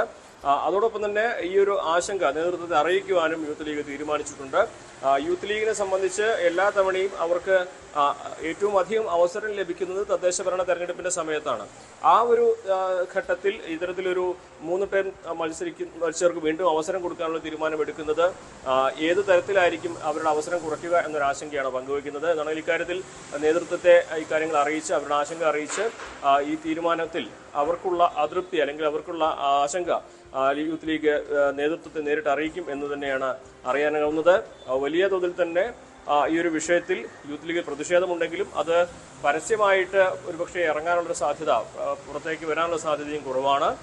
നേതൃത്വം നൽകുന്ന ഉറപ്പിൽ വിശ്വാസമർപ്പിച്ച് അവർ പാർട്ടിക്കൊപ്പം നിൽക്കുമെന്ന് തന്നെ വേണം മനസ്സിലാക്കുവാൻ. എന്നാണെങ്കിലും ലീഗിനെ സംബന്ധിച്ച് ത്രിതല പഞ്ചായത്തിൽ എവിടേക്ക് മത്സരിച്ചാലും അത് ഒരു ഘട്ടമായിട്ട് തന്നെയാണ് കണക്കാക്കുക. അതായത് പഞ്ചായത്ത് തലത്തിൽ മത്സരിച്ചാലും ബ്ലോക്കിലേക്ക് മത്സരിച്ചാലും ജില്ലാ പഞ്ചായത്തിലേക്ക് മത്സരിച്ചാലും അങ്ങനെ 3 തവണ അവസരം ലഭിച്ചു കഴിഞ്ഞാൽ അത് ഓരോ തവണ ആയിട്ട് തന്നെ വേണം കണക്കാക്കുവാൻ എന്നാണ് ലീഗ് പറയുന്നത്. അവിടെ കഴിഞ്ഞ തവണ മത്സരിക്കാതെ മാറി നിന്നവർക്ക് മാത്രമാണ് ഈ ഇളവെന്നും നേതൃത്വം വ്യക്തമാക്കുന്നുണ്ട്. മലപ്പുറത്തും CB അനുമോദ്, ന്യൂസ് 18. മലബാറിലെ വിവിധ വാർഡുകളിൽ സ്ഥാനാർത്ഥികളെ പ്രഖ്യാപിച്ച് വിലപേശലിന് PV അൻവർ. പരമാവധി സ്ഥാനാർത്ഥികളെ ജയിപ്പിച്ച് തദ്ദേശ തെരഞ്ഞെടുപ്പിൽ ചിലയിടങ്ങളിലെങ്കിലും നിർണായക ശക്തിയാകാനും അതുവഴി UDF പ്രവേശനം ഉറപ്പാക്കാനുമാണ് അൻവറിന്റെ നീക്കം. നിലമ്പൂർ നഗരസഭയിലും വഴിക്കടവ്, ചുങ്കത്തറ പഞ്ചായത്തുകളിലും ആദ്യഘട്ട സ്ഥാനാർത്ഥികളെ തൃണമൂൽ കോൺഗ്രസ് പ്രഖ്യാപിച്ചു. തദ്ദേശ ഭരണ തെരഞ്ഞെടുപ്പ് വെളിപ്പാടകലെ എത്തി നിൽക്കുമ്പോൾ വീണ്ടും UDFിലേക്കുള്ള പ്രവേശന സാധ്യതകൾ സജീവമാക്കുകയാണ് PV അൻവർ. ഏറെ വൈകാതെ അൻവറിനെ UDFിനൊപ്പം ചേർത്തുള്ള പ്രഖ്യാപനം വരുമെന്ന പ്രതീക്ഷയാണ് അൻവറിനൊപ്പമുള്ളവർ പങ്കുവയ്ക്കുന്നത്. ഇതോടൊപ്പം തന്നെ തന്റെ ഒപ്പം നിൽക്കുന്നവരെ വിവിധ മണ്ഡലങ്ങളിൽ തദ്ദേശ ഭരണ സ്ഥാപനങ്ങളിൽ മത്സരത്തിന് പ്രഖ്യാപിച്ചുകൊണ്ട് അൻവർ താൻ സജീവമാണെന്ന പ്രഖ്യാപനം കൂടി നടത്തിയിട്ടുണ്ട്. ഇതിനോടകം തന്നെ നിലമ്പൂർ നഗരസഭയിലേക്കും അതുപോലെ തന്നെ ചുങ്കത്തറ, വഴിക്കടവ് പഞ്ചായത്തുകളിലെ വിവിധ വാർഡുകളിലേക്കുമുള്ള സ്ഥാനാർത്ഥികൾ 6 സ്ഥാനാർത്ഥികളെ ഇതിനോടകം തന്നെ അൻവർ പ്രഖ്യാപിച്ചിട്ടുണ്ട്. കൂടുതൽ സ്ഥാനാർത്ഥികളെ വരും ദിവസം പ്രഖ്യാപിക്കുമെന്നാണ് അൻവറിനൊപ്പമുള്ളവർ വ്യക്തമാക്കുന്നത്. ഒരു തരത്തിൽ ഇതൊരു സമ്മർദ്ദതന്ത്രം തന്നെയാണ്. UDFിനും കോൺഗ്രസിനും അൻവറിനെ ഒഴിവാക്കിക്കൊണ്ട് പൂർണ്ണമായിട്ടും മുന്നോട്ട് പോകാൻ താല്പര്യമില്ല. കാരണം നിലമ്പൂരിൽ തന്നെ അദ്ദേഹത്തെ ഒപ്പം ചേർക്കാഞ്ഞത് VD സതീശനോടുള്ള അഭിപ്രായ വ്യത്യാസത്തെ തുടർന്നും മറ്റു ചില കാരണങ്ങൾ കൊണ്ടുമാണ്. എന്നാൽ നിയമസഭാ തെരഞ്ഞെടുപ്പ് തൊട്ടടുത്ത് നിൽക്കെ അൻവറിനെ പോലെയുള്ള ഒരാളെ ഒഴിവാക്കിക്കൊണ്ട് മുന്നോട്ട് പോകണമെന്ന അഭിപ്രായം UDFിലുള്ള പ്രത്യേകിച്ച് മുസ്ലിം ലീഗിനുമില്ല. അതുകൊണ്ട് തന്നെ ഏറെ വൈകാതെ തന്നെ ഇക്കാര്യത്തിൽ അൻവറിനെ ഒപ്പം ചേർത്തുള്ള പ്രഖ്യാപനം ഉണ്ടാകുമെന്ന കണക്കുകൂടൽ തന്നെയാണ് അൻവറിനുള്ളത്. അതുകൊണ്ട് തന്നെ നിലവിലെ പ്രഖ്യാപനങ്ങൾ താൻ സജീവമായിട്ട് തന്നെ തദ്ദേശ ഭരണ തെരഞ്ഞെടുപ്പ് ഉണ്ടാകുമെന്ന സൂചന നൽകുവാനാണ്. ഒരുപക്ഷെ UDFിന്റെ പ്രവേശന സാധ്യതകൾ കണക്കിലെടുത്തായിരിക്കും മറ്റ് ഇടങ്ങളിലേക്കുള്ള സ്ഥാനാർത്ഥികളുടെ പ്രഖ്യാപനം എന്നാണ് അറിയാനാകുന്നത്. ഏറെ വൈകാതെ തന്നെ അൻവറിനെ UDFിനൊപ്പം ചേർത്തുള്ള പ്രഖ്യാപനം വരുമെന്നൊരു കണക്കൂട്ടൽ അൻവറിനുണ്ട്. അതുകൊണ്ട് തന്നെയാണ് കൂടുതലിടങ്ങളിലേക്ക് സ്ഥാനാർത്ഥികളെ അൻവർ ഇപ്പോൾ പ്രഖ്യാപിക്കാത്തത്. പക്ഷേ നിലവിൽ തന്റെ ശക്തി കേന്ദ്രങ്ങളാണ് അൻവർ സ്ഥാനാർത്ഥികളെ പ്രഖ്യാപിച്ചിരിക്കുന്നത്. ഇതും ഒരുപക്ഷെ അന്തിമ ചർച്ചകളിൽ ഇനിയുള്ള പ്രഖ്യാപനമൊക്കെ UDFുമായുള്ള ആലോചനകൾക്ക് ശേഷം അന്തിമ പ്രഖ്യാപനത്തിന് ശേഷമായിരിക്കും ഉണ്ടാവുക എന്ന വിവരമാണ് അൻവറിന്റെ ക്യാമ്പിൽ നിന്നും ലഭിക്കുന്നത്.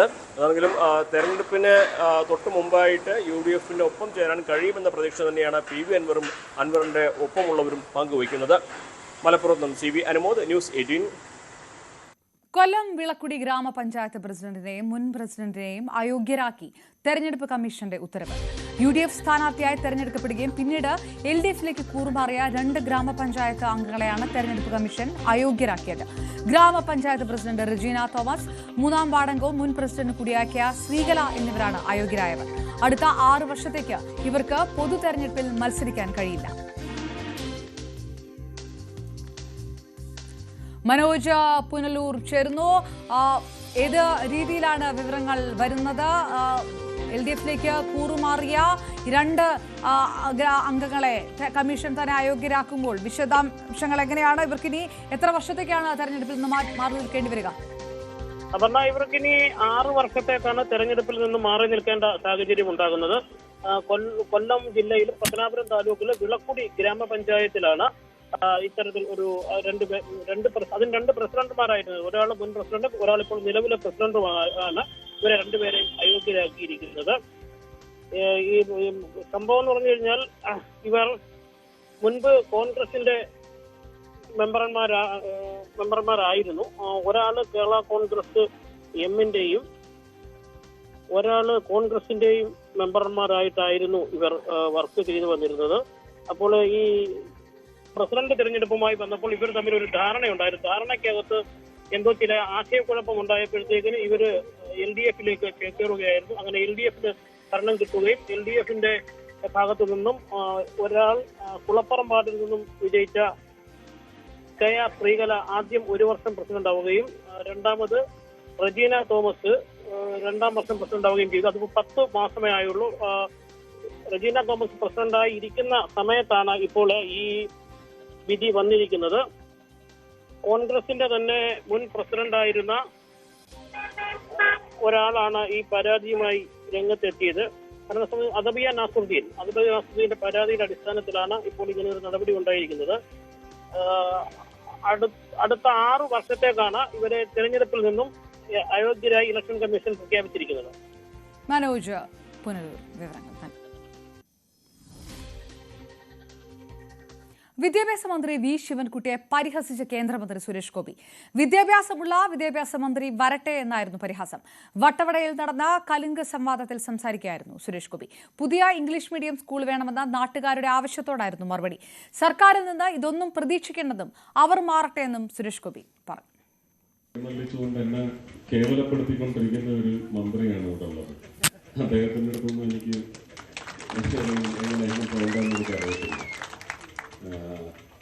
അവരൊക്കെ ഒന്ന് തെറിച്ച് മാറട്ടെ, എന്നിട്ട് നമുക്ക് നോക്കാം. നല്ല വിദ്യാഭ്യാസ മന്ത്രി വരട്ടെ, എന്നാലും നമുക്ക് നോക്കാം.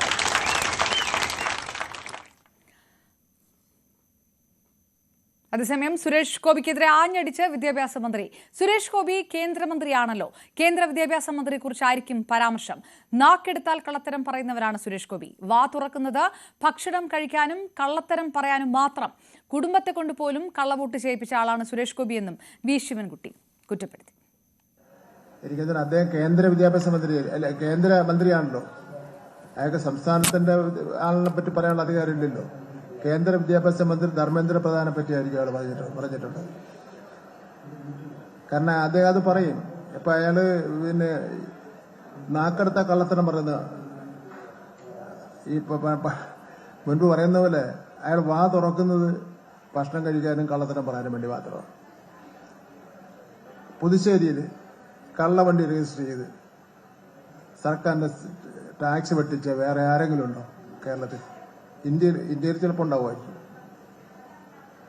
പിന്നെ കള്ളവോട്ട് എല്ലാവരും അംഗീകരിക്കപ്പെട്ട ആളാണ്. ഞാനൊക്കെ നല്ല വോട്ടിൽ ജയിച്ചു വന്ന ആളാണ്, യഥാർത്ഥ വോട്ടിൽ ജയിച്ചു വന്നതാണ്. കള്ളവോട്ട് കുടുംബത്തെ പോലും കൊണ്ട് കള്ളവോട്ട് ചേർത്ത് അവരെയും കൊണ്ട് അതിലൊരു കക്ഷിയാക്കി ആക്കാൻ വേണ്ടി മടിക്കാത്ത ആളാണ്. ഇപ്പൊ കള്ളവോട്ടിന്റെ ആളാണ്. സംസ്ഥാനത്ത് മദ്യനയം 5 വർഷത്തേക്കാക്കുന്നത് സർക്കാരിന്റെ പരിഗണനയിലെന്ന് മന്ത്രി എം. ബി. രാജേഷ്. നിലവിൽ ഓരോ വർഷത്തേക്കായാണ് മദ്യനയം രൂപീകരിക്കുന്നത്. ഇത് മദ്യനിർമ്മാണ വ്യവസായത്തെ ബാധിക്കുന്നു. ദീർഘകാല മദ്യനയം വ്യവസായികളുടെ ആശങ്ക പരിഹരിക്കും. ഇത് സംബന്ധിച്ച ചർച്ചകൾ നടക്കണമെന്ന് മന്ത്രി പറഞ്ഞു.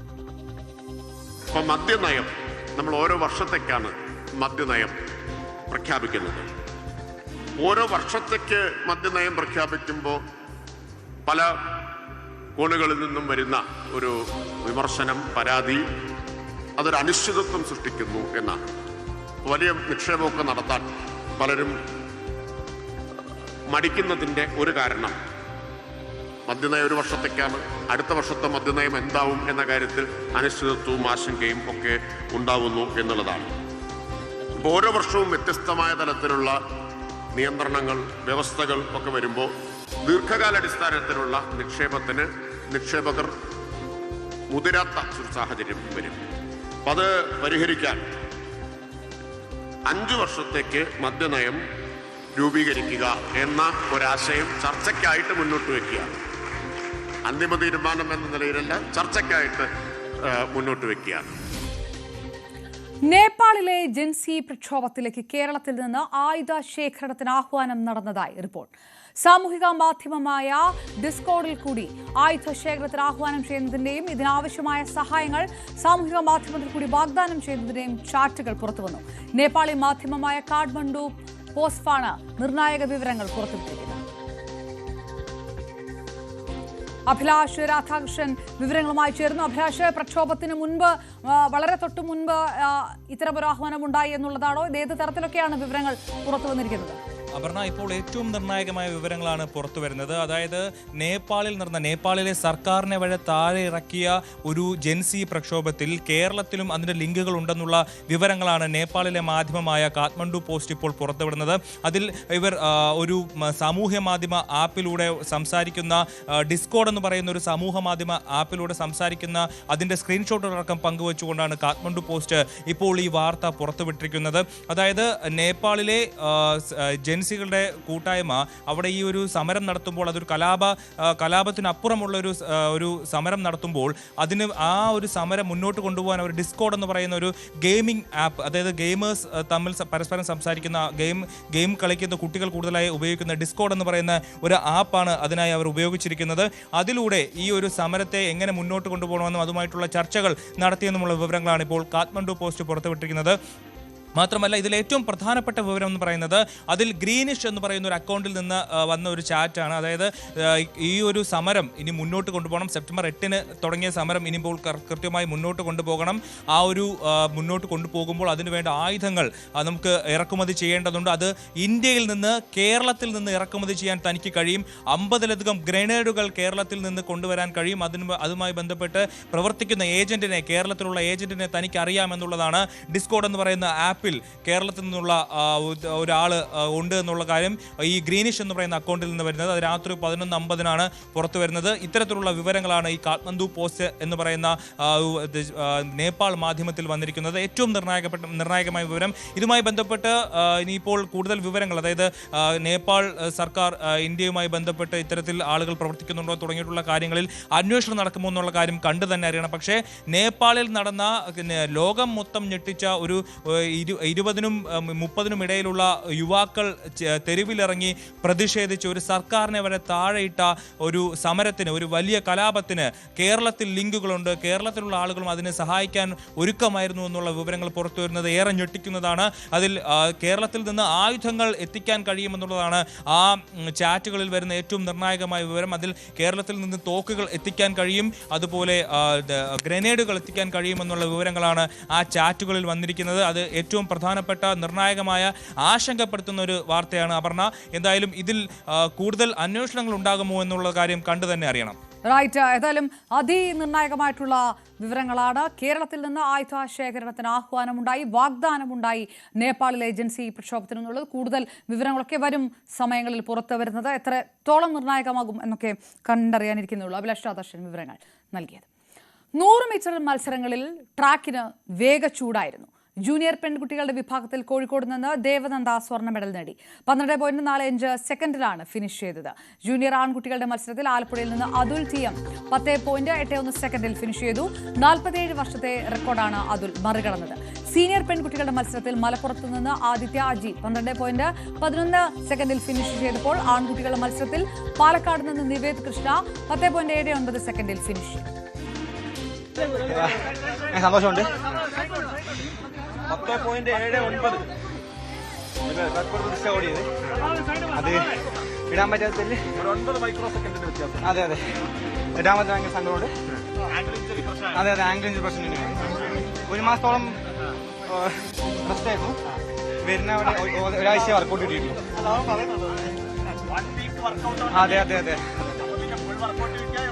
അതെ തീർച്ചയായും നടക്കും. എന്റെ ലൈഫ് ബെസ്റ്റ് പെർഫോമൻസ് ആണ്. കോൺഫിഡൻസ് ഉള്ള ഒരു ബോയാണ്. യൂത്ത് നാഷണൽസ് ഒക്കെ വിൻ ചെയ്താണ്. ഒരു ഭാവിയുള്ള ഒരു കായികതാരമാണ്. ഇനി അടുത്ത നാഷണൽസ് പിടിക്കണം എന്നാണ് നമ്മുടെ ഒരു ആഗ്രഹം. ഇനി ഒരു വേൾഡ് ജൂനിയർ വരുന്നുണ്ട്. അപ്പൊ അതിന് ഇന്ത്യനെ പ്രതിനിധീകരിച്ച് പോകണമെന്നാണ് അടുത്ത ഒരു ലക്ഷ്യം. തീർച്ചയായിട്ടും ഉണ്ട്. ഇനി അടുത്ത മത്സരങ്ങൾ വരുമ്പോൾ സീനിയർ ലെവലിൽ മത്സരിച്ച് ജയിക്കട്ടെ എന്നാണ് നമുക്ക് പറയാനുള്ളത്. വളരെ സന്തോഷമുണ്ട്. പ്രതീക്ഷിച്ച വന്ന മെഡൽ തന്നെയായിരുന്നു. നല്ലൊരു ടെൻഷൻ ഉണ്ടായിരുന്നു. പക്ഷെ എൻ്റെ കോച്ചസ് എനിക്ക് കൂടെ നിന്ന് എല്ലാം ടെൻഷനൊക്കെ മാറ്റി തന്നു. ദൈവത്തിനോട് ആദ്യം നന്ദി പറയുന്നു. പിന്നെ എൻ്റെ പാരൻസ്, കോച്ചസ്, അവർക്കെല്ലാവർക്കും ഒരുപാട് നന്ദി. അവർ കാരണം കിട്ടിയ മെഡലാണ്. എനിക്കിത് ഒരുപാട് സന്തോഷമുണ്ട്. അവരോടൊക്കെ ഒരുപാട് നന്ദി. അവരൊക്കെ കാരണമാണ് എനിക്കിത് വരാൻ തന്നെ സാധിച്ചത്. വിവരങ്ങളുമായി ഹരീഷൻ ചേർന്നു. ഹരി, നൂറ്റാണ്ടോളം പോന്ന റെക്കോർഡുകൾ വരെ മറികടന്ന സന്തോഷം. വേഗ രാജാക്കന്മാരും റാണിമാരും ഒക്കെ ഏത് രീതിയിലാണ് സ്കൂൾ കായികമേളയിൽ നിന്നുള്ള വിവരങ്ങൾ? ആലപ്പുഴ ഇവിടെ അപർണ, ഇവിടെ കാലാവസ്ഥ ഒക്കെ തണുപ്പായിരിക്കും. പക്ഷേ ഇവിടെ ചന്ദ്രശേഖർ നായർ സ്റ്റേഡിയത്തിലെ ട്രാക്കിൽ ചൂടാണ്, വേഗച്ചൂടാണ് നമ്മൾ കാഴ്ചവെച്ചുകൊണ്ടിരുന്നത്. മേളയിലെ ഗ്ലാമർ പോരാട്ടമായ 100 മീറ്റർ മത്സരങ്ങളിലെ വേഗ റാണിയും വേഗ രാജാവിനെയും നമ്മൾ കണ്ടു കഴിഞ്ഞു. സത്യം പറയുകയാണെങ്കിൽ ഇത്രയും വലിയൊരു തീർപ്പാർന്ന മത്സരം അടുത്തിടെ ഒന്നും കണ്ടിട്ടുണ്ടാവില്ല എന്നുള്ള രീതിയിൽ തന്നെ പറയേണ്ടി വരും. 100 മീറ്ററിലെ അതിഗംഭീരമായ മത്സരങ്ങൾ 6 വിഭാഗങ്ങളിലെ 6 ഫൈനലുകൾ നടന്നപ്പോൾ ഏകദേശം നമുക്ക് ഏറ്റവും കൂടുതൽ ഫോട്ടോ ഫിനിഷിൽ തീർന്ന ഒരു മത്സരമുണ്ട്. അത് പെൺകുട്ടികളുടെ വിഭാഗത്തിൽ നിന്നാണ്, ജൂനിയർ ഗേൾസിൽ നിന്നാണ്. ദേവനന്ദയാണ് സ്വർണ്ണ മെഡൽ നേടിയത് കോഴിക്കോട് നിന്ന് 12.45. തൊട്ട് പിന്നിൽ ഉണ്ടായിരുന്നത് നന്ദനയാണ് 12.46. അങ്ങനെ ഒരു 0.1 മില്ലി സെക്കൻഡിൽ അതിൽ കൂടുതൽ അത്രയും വലിയൊരു ഫോട്ടോ ഫിനിഷിൽ നിന്നാണ് 100 മീറ്റർ ജൂനിയർ ഗേൾസിന്റെ മത്സരത്തിൽ നിൽക്കുന്നത്. പക്ഷേ പാലക്കാടാണ് രാവിലെ 3000 മീറ്റർ 4 മത്സരങ്ങളിൽ നിന്ന് 4 സ്വർണം നേടിയെങ്കിൽ ഇത്തവണ 100 മീറ്റർ മത്സരങ്ങളിൽ പാലക്കാടിനെങ്ങനെ വെറുതെ വിടുന്നില്ല മറ്റ് ജില്ലകൾ. കാരണം കോഴിക്കോട് സ്വർണം അടിക്കുന്നു, ആലപ്പുഴ അടിക്കുന്നു, മലപ്പുറം അടിക്കുന്നു, ഇടുക്കി അടിക്കുന്നു. ഒരെണ്ണം മാത്രമാണ് പാലക്കാടിന് ഒരു സ്വർണം നേടാൻ സാധിച്ചത്. അങ്ങനെ എല്ലാ രീതിയിലും മറ്റ് ജില്ലകളും കൂടി വാശിയേറിയ പോരാട്ടം നടത്തുകയായിരുന്നു. ഇന്നത്തെ വൈകിട്ടത്തെ ഗ്ലാമർ പോരാട്ടത്തിൽ രണ്ടാം ദിനത്തിലും തിരുവനന്തപുരം തന്നെ ബഹുദൂരം മുന്നിൽ നിൽക്കുന്ന സാഹചര്യം തന്നെയാണുള്ളത്. കണ്ണൂർ വളരെ പിന്നിലാണ്. ഇങ്ങനെ പോവുകയാണെങ്കിൽ കൊച്ചിയിലുള്ള കാര്യം തന്നെ വീണ്ടും ആവർത്തിക്കുകയും ചെയ്യും, കാര്യത്തിൽ തർക്കമില്ല. പക്ഷേ ഈ ഗ്ലാമർ പോരാട്ടത്തിൽ നമ്മൾ സാക്ഷ്യം വഹിച്ച 100 മീറ്ററിലെ 6 ഫൈനലുകൾ തീർത്തും അക്ഷരാർത്ഥത്തിൽ ഞെട്ടിപ്പിക്കുന്നതായിരുന്നു. 37 വർഷത്തെ റെക്കോർഡ് വരെ പിന്നിട്ടൊരു സാഹചര്യം ഉണ്ടായിരുന്നു. അത് അതുലാണ് വെട്ടിച്ചത് ആ റെക്കോർഡ്. അതുലിന്റെ ആ ഒരു നേട്ടം 10.81 അതുൽ TM ഫിനിഷ് ചെയ്തത്. ആ 10.81 എന്ന റെക്കോർഡ് അതാണ് അതുൽ പുതിയ റെക്കോർഡ് സെറ്റ് ചെയ്തിരിക്കുകയാണ്. അത്രയും വർഷത്തെ ചരിത്രമുണ്ടായിരുന്ന റെക്കോർഡാണ് അതുൽ തീർത്തു വെച്ചിരിക്കുന്നത്. ആലപ്പുഴയിൽ നിന്നാണ് അതുൽ. അങ്ങനെ ആലപ്പുഴയ്ക്ക് ഒരു പുതിയ ചരിത്രം അതുലിലൂടെ സൃഷ്ടിക്കപ്പെട്ടിരിക്കുകയാണ്. വേഗമേറിയ മത്സരം, വേഗച്ചൂട് തന്നെയാണ് ഈ ട്രാക്കിൽ ഉണ്ടായിരുന്നത്. അത് തന്നെയാണ് നമ്മൾ സാക്ഷ്യം വഹിച്ചത്. ഗ്ലാമർ പോരാട്ടം തീർത്തും അത്യന്തം ഗ്ലാമറായി മാറുന്ന ഒരു കാഴ്ചയാണ് ഇന്ന് വൈകുന്നേരം സായാഹ്നത്തിൽ ഉണ്ടായത്. എന്തായാലും അത്ലറ്റിക്സിൽ രാവിലെ പാലക്കാട് 4 ഫൈനലിൽ നിന്ന് 4 സ്വർണം നേടിയെങ്കിൽ ഇത്തവണ 100 മീറ്ററിൽ വളരെ ശക്തിയാർന്ന പോരാട്ടം തന്നെയാണ് മറ്റ് ജില്ലകളെല്ലാം കാഴ്ചവെച്ചത്. ബഹുദൂരം മുന്നിൽ ഓവറോൾ ചാമ്പ്യൻഷിപ്പിൽ തിരുവനന്തപുരം തന്നെയാണ് നിൽക്കുന്നത്. കണ്ണൂർ 2ാം സ്ഥാനത്ത് നിൽക്കുന്നു. ഇതാണ് ഏറ്റവും ഒടുവിലത്തെ വിശേഷം. അവർ വിവരങ്ങൾ നൽകി. ലിയോ 14 മാർപ്പാപ്പ അടുത്ത വർഷം ആദ്യം ഇന്ത്യയിലെത്തുമെന്ന് റിപ്പോർട്ട്. 2026 ജനുവരി അവസാനമോ ഫെബ്രുവരി ആദ്യമോ മാർപ്പാപ്പ ഇന്ത്യയിൽ എത്തിയേക്കുമെന്ന് ഭാരത കത്തോലിക്ക മെത്രാൻ സമിതിയാണ് സ്ഥിരീകരിച്ചത്. മാർപ്പാപ്പയെ ഇന്ത്യയിലേക്ക് ക്ഷണിച്ചതായി ഭാരത കത്തോലിക്ക മെത്രാൻ സംഘം അറിയിച്ചു. മെത്രാൻ സംഘത്തിന്റെ തലവനായ ആർച്ച് ബിഷപ്പ് മാർ ആൻഡ്രൂസ് താഴത്ത് മാർപ്പാപ്പയെ നേരിൽ കണ്ട് കത്ത് കൈമാറി. 2026 ഫെബ്രുവരി 6 മുതൽ ദില്ലിയിൽ നടക്കുന്ന ഭാരത കത്തോലിക്ക മെത്രാൻ സമിതിയുടെ വാർഷിക പൊതുയോഗ സമയത്ത് ഇന്ത്യ സന്ദർശിക്കണം എന്നാണ് മാർപ്പാപ്പയോട് അഭ്യർത്ഥിച്ചിരിക്കുന്നത്. ലൈവ് 6 പൂർണ്ണമാകുന്നു. ഇടവേളയ്ക്ക് ശേഷം പ്രൈം ഡിബേറ്റുമായി മഞ്ജുഷ് കോവാൽ ചേരും. നമസ്കാരം.